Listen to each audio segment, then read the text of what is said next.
Ivan, first of all, the general consensus seems to be that England aren't playing very well, but you're through to the quarterfinals. What does that say about this group of players? Yeah, it shows the quality and the character we have in the group. As everyone's seen, the dying moments, everyone thought we was dead and buried, but the character of the boys, we stuck in there. And we knew there was going to be a chance falling for someone, and it fell to Jude, and Jude doing Jude things, putting it in the back of the net. Gareth said after the game that you weren't very pleased about the fact that he was putting you on so late. Did you feel that he was just putting you on just to get a taste of a little bit of action before you flew home? Or did you really think there was a chance that you could make things happen? I mean, like I said, there was always going to be another big chance in the dying moments. And I feel like with myself, my presence on the pitch, trying to rough up a few defenders and put my body around, yeah, like I said, there was going to be a chance for someone, and I think the 3, 2, 1 minutes, however many I got, there would have been an opportunity. So I felt like you just got to be in the game, and like I said, we got a chance, and Jude put in the back. Most international sides now play with just one forward. Do you sometimes feel that you would prefer to be playing in a different international era? In the past we had strike partnerships like Shearer and Sheringham, Lineker and Beardsley. Do you think it's time for Toney and Kane? Well, I'm not the manager, so... but, yeah, obviously I'd like to be playing as a 2, but obviously the gaffer and his choice is final, so we've got to respect that and we've got to go by that. But like I said, if I'm asked to play, whether it's a 1 or a 2, then I'll do my best for the squad. Alex. Hi, Ivan. After Gareth Southgate said you had the hump with him for bringing him on, he said you made up. So how did you make up? By winning. Yeah, obviously every player is going to have a bit of a hump. Not playing games, and especially when it's like 1 minute to go, you want a bit more than that. And luckily we managed to get the equaliser. Then it was up to me to kind of put myself in a better space, get out of my mood, and then get on with the game. And I think I've done that and managed to contribute to getting H's goal. You're a guy who's used to playing lots of minutes at your club with Brentford. What's it like being a player who hasn't played too regularly so far in this squad? What's the feeling amongst yourself and the other players?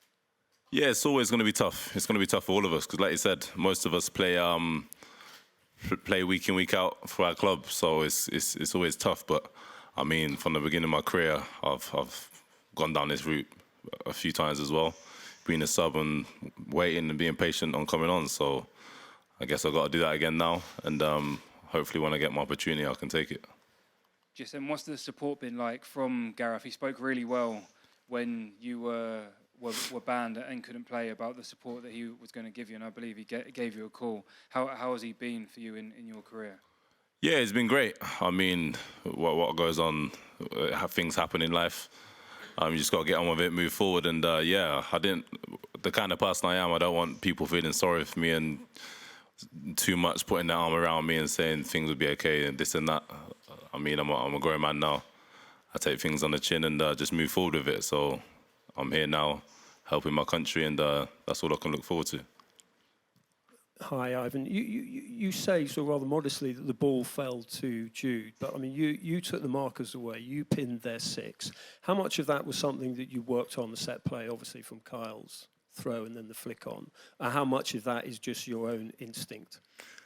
I think, yeah, our own instinct. I feel like we do a lot of club football. If you can't get the ball, then affect someone else. Like take the defender in, and I managed to try and put my body around and do that. I feel like I dragged the defender away. Then, obviously, taking the credit away from Jude, he's got a lot to do there and put the ball in the back of the net. But yeah, I think, like I said, create space for others. A run is not a wasted run, even if you don't get the ball. Your penalty record is remarkable, 13 out of 32. How much of that is technique and practice, and how much of that is just nerves?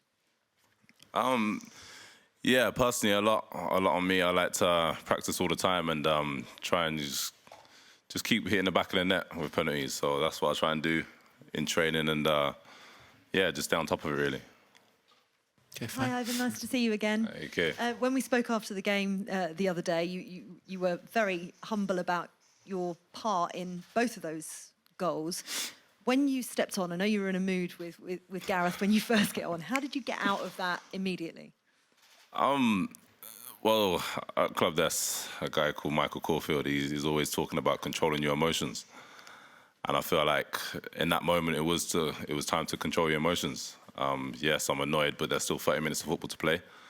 And you got to come out of that mood and focus. And I mean, there's a lot more to give, I felt, for myself. So yeah, there's 30 minutes of football, and you got to play your part, and I managed to do that. How much do we all get a bit too obsessed maybe about starting positions? And Gareth always talks about finishers and that people know their roles. How's the game changed from your perspective, playing now for England as one of effectively those finishers? Yeah, I feel like yeah, people call them substitutes, people like to call them finishers, and I think in a tournament like this, everybody's going to be needed. Whether it's just being around a squad and helping others or coming on. So I think you just have to be ready, and it's going to take more than 11 players to win this tournament. And just finally, positions change a lot, and it felt like you played so many different formations toward the end. I spoke to you about 4-4-2, went to 3 at the back. Is it literally just a case of you know the next role to do depending on who's coming on, or you're just working it out there and then? Yeah, we know the next role, and like I've seen towards the end of the game, going into extra time, there was a lot of attacking players on the pitch, and we had to shuffle everyone about. Players playing in positions they don't normally play, but the quality of players we have are capable of doing that. So we had to have a reshuffle, and we got over the line in the end. Hi, Miguel Aqueso for the Swiss TV. Murat Yakin, the coach, yesterday said he had big respect for England, but maybe he can feel in the Swiss team for the first time the opportunity to beat you. What is your answer, and how do you see this game? Yeah, it's going to be a tough game. There are some quality players, and they're a great side, and they're doing very well in this tournament at the moment. So full respects to them, but like we said, we can just concentrate on ourselves and concentrate on what we can do best, and hopefully the players in the starting 11 and the players coming on is more than enough to win the game. What kind of game do you expect? A big battle, a rough? Yeah, every game's going to be a battle, and like I said, they have quality players, so we just have to be up to the test and ready to work hard and be in for a fight, which I know the Swiss will put up. Hi, Ivan. There were some moments in extra time against Slovakia where you'd take the ball down, win a free kick, and you'd get a huge standing ovation from the England fans. How aware were you of the atmosphere at that point? Yeah, it's a lot of relief. Slowing the game down when you're in front, it's just kind of like game management. I brought my qualities into play. Obviously, hold the ball up and get us up the pitch. So, like I said, everybody's got a part to play, whether it's 1 minute or 30 minutes. So you have to be ready to do that. And how much did you and the lads sense that all the England fans were behind you at that point in the game? Yeah, well, you heard the noise. The atmosphere was top, and I think they played their part in getting us over the line. And finally, have the dramatic circumstances of the Slovakia win, has that changed the mood in the camp over the last few days? A little bit, but it's still, we take game at a time. The mood's obviously still high. It's always been high. Everybody's full of confidence, and hopefully we can take the momentum into the next game. Thanks, Jack. We'll go with James Holly next. Hi, Ivan. Just following on from that, really. Just, obviously the late equaliser, it came so late in the game. Does that give you, as a group, confidence that, if you go behind against Switzerland, you can pull it out right to the end? It's sort of never give up kind of spirit. Well, yeah, the plan is not to go behind in the first place. But if we do, then yeah, I think the character the boys have shown throughout their career, let alone this tournament, that we've all been there before and we all know what it takes to come out of that. So we just got to keep going for 90 plus minutes, and hopefully we can pull it off. And can you tell us, have you done any shape work in training as a two? Have you trained that way at all, or is it all just with one up front? Well, we more concentrate on the opposition that we're coming up against, so we just kind of do them kind of movements and repetitions of them. Do you think it might be something we could see? We'll have to ask the gaffer.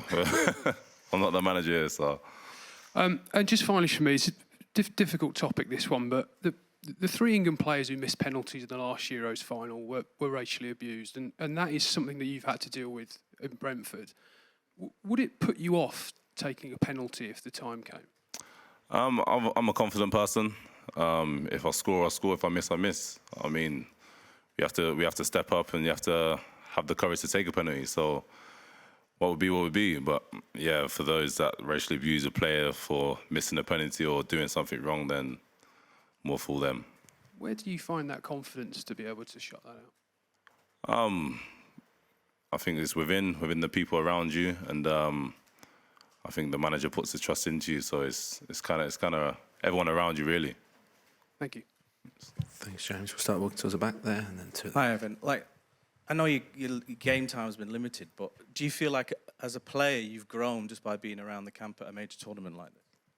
Yeah, for sure. The quality in the team and on the bench is frightening.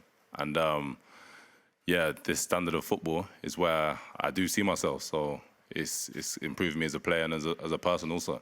Can you learn things within training at international level that you can with at club level as well? Yeah, every day I'm trying to learn new things, you know. And with players like this, everyone's trying to help each other. And it's like right now I'm not playing games, so it's giving me that extra bit of hunger to take my opportunity when the chance comes. Another player who's making his tournament debut, Kobbie Mainoo, has impressed. What has he been like around the camp and around training? Is it impressive that one so young can look so at home already in the England team? Yeah, I mean, everybody knows his qualities, and for his club football, he's played a massive part of this season. And yeah, he just carries himself so well. On the pitch, everyone he sees, he does not one bit look out of place, and he has a bright future ahead of him. Thanks. Finish with 2 at the back, Dan Rowe and then Jerry Lawton. Cheers, Andy. Hi, Ivan. Do you think England deserve a little bit more credit and respect for how they've played at this tournament? There's been criticism. For example, the manager got a bit of booing after the Slovenia goalless draw, cups thrown at him.